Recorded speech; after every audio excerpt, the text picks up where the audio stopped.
Good morning, friends. It is good to be with you today as we prepare to ring in a new year tomorrow. This past week, I've had the opportunity to sit back and just reflect on all that has taken place in 2021.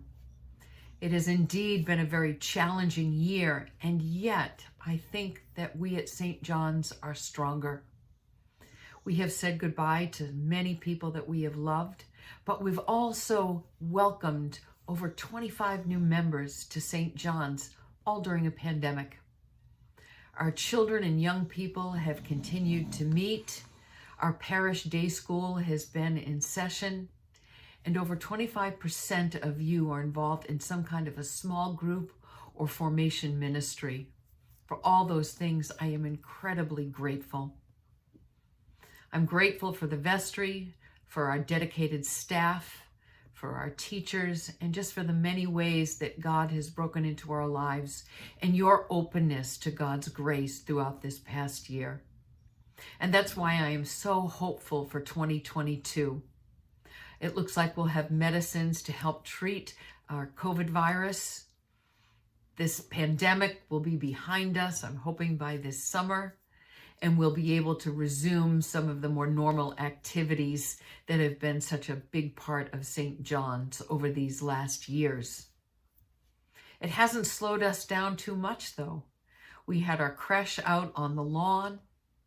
We continued to have our Christmas activities. We had wonderful services.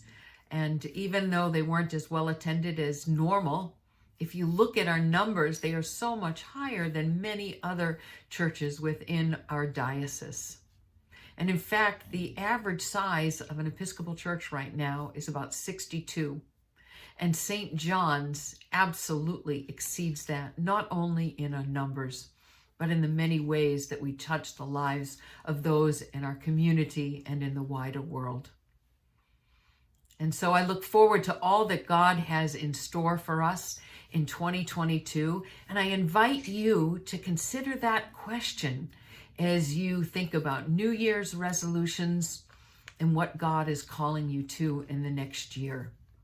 What is God calling our community of St. John's to do and to be in this coming year? How can we make a difference in the lives of others? You know, when I think about our readings this week, we'll be hearing about the three kings that came from the east to bring gifts to the Christ child. Each one of us has been given many gifts by our Creator. So what are you going to do with the gifts that God has given you? You can support St. John's in the work that we do to make our world a kinder and better place.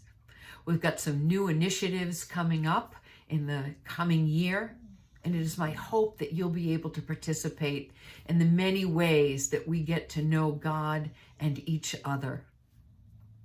And so I wish you all health and happiness and great joy in 2022, as together we know God's love and we make God's love known. God bless you all, and Happy New Year.